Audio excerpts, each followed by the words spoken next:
Jumpa lagi di channel Radio Jurig. Alangkah lebih baiknya Radio Jurig di-subscribe dan dipijit tombol loncengnya. Terima kasih buat semuanya yang mau mendengarkan Radio Jurig. Radio Jurig kali ini mau bercerita yang memiliki judul Pocong Kuburan Keramat. Sebelum kita ke ceritanya, cerita Pocong Kuburan Keramat ini dikirim oleh Erna yang ada di kota Cianjur. Sebelum kita ke ceritanya, yang bercerita Pocong Kuburan Keramat ini inisial Erna yang berada di kota Cianjur. Selamat mendengarkan.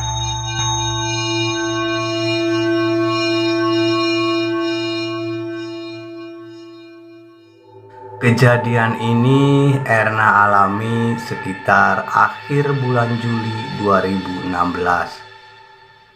di mana ketika itu Erna ditugaskan menjadi mahasiswa KKN di salah satu desa di pesisir pantai Pangandaran. Cerita ini berawal ketika kelompok KKN Erna yang berjumlah 10 orang menjadi tenaga sukarela di desa tertinggal di daerah Ciamis. Setelah sampai di sana, Erna kemudian ditempatkan di salah satu rumah penduduk. Lalu Erna dibawa ke kantor kepala desa di sana. Erna diperkenalkan kepada seluruh perangkat desa dan bersilaturahmi dengan pemuka agama setempat. Di sela-sela perkenalan dengan kepala desa tersebut mengatakan, Adik jangan kaget. Kalau di desa ini masih banyak hal-hal yang gaib dan supranatural. Di sini sudah biasa, ujar kepala desa itu sambil memperlihatkan botol-botol yang di dalamnya berisi barang-barang kiriman alias santet.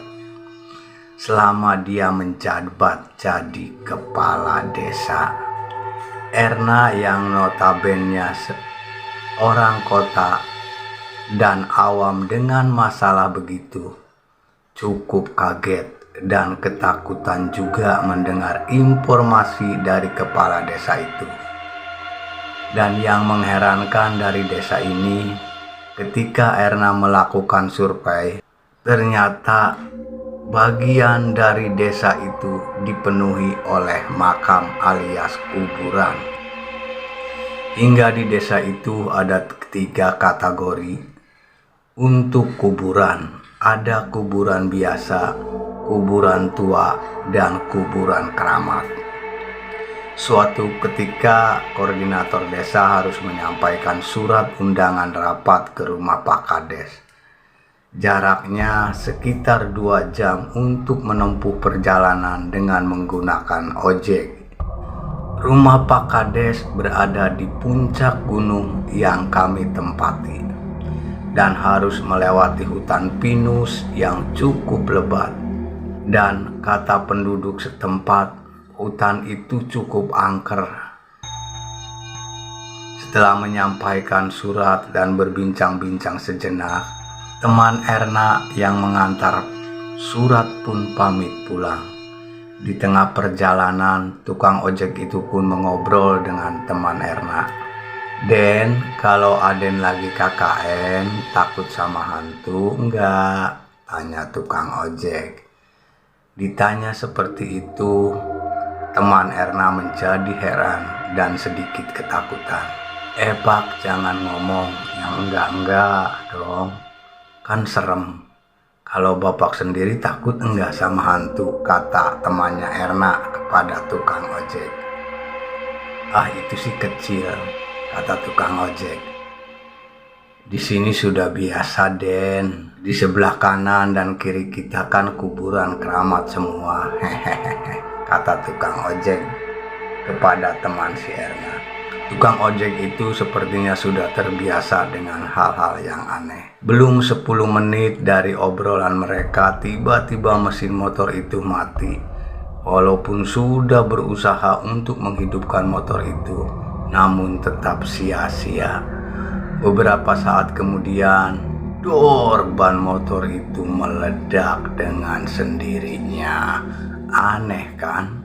Biasanya ban meledak atau kempes kalau menggilas sesuatu seperti paku ataupun hal-hal yang tajam yang ada di jalan raya.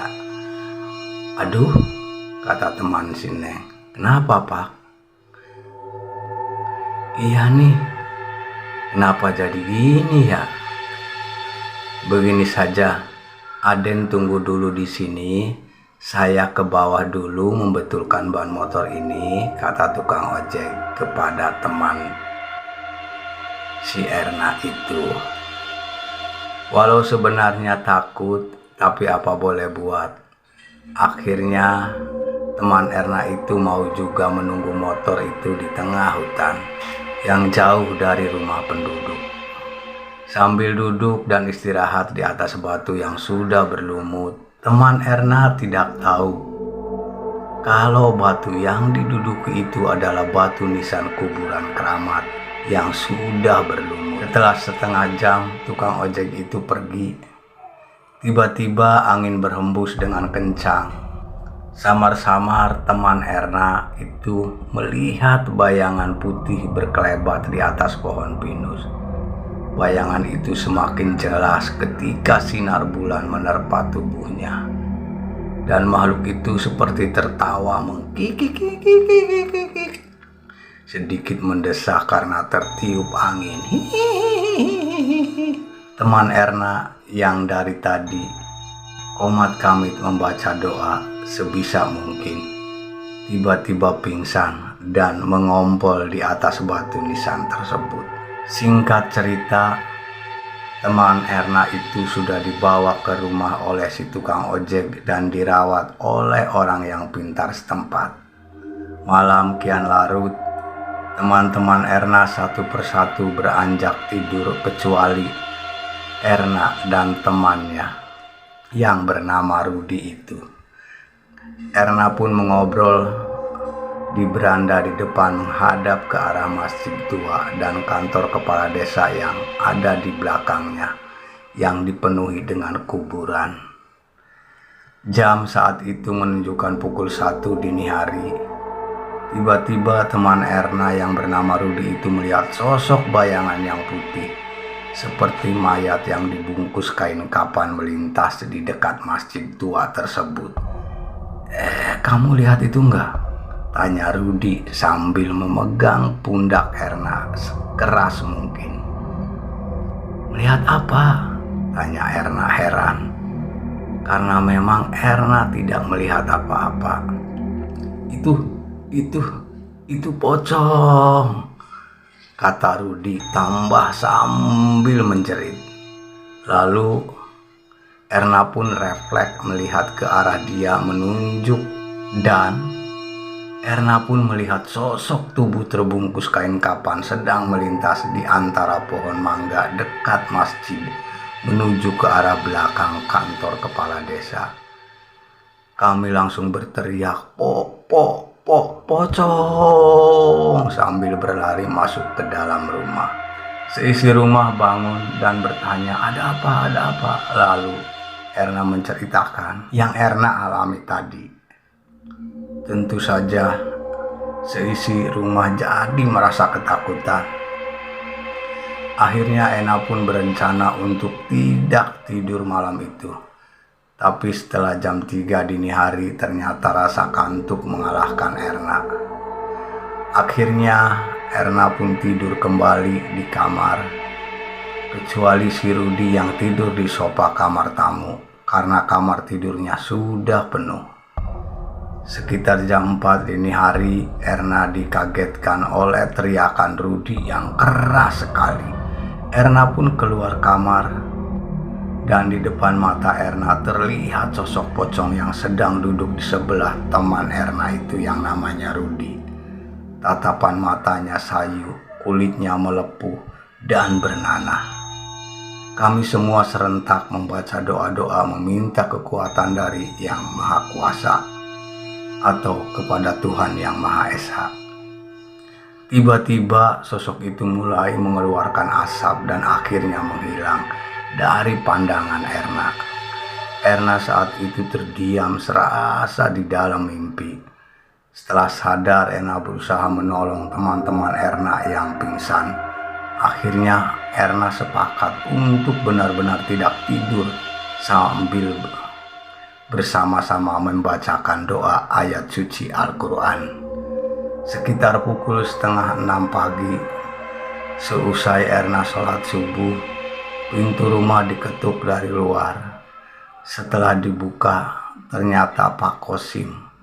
Kata beliau, Erna disuruh datang ke rumah salah satu penduduk nanti siang karena ada yang meninggal siangnya.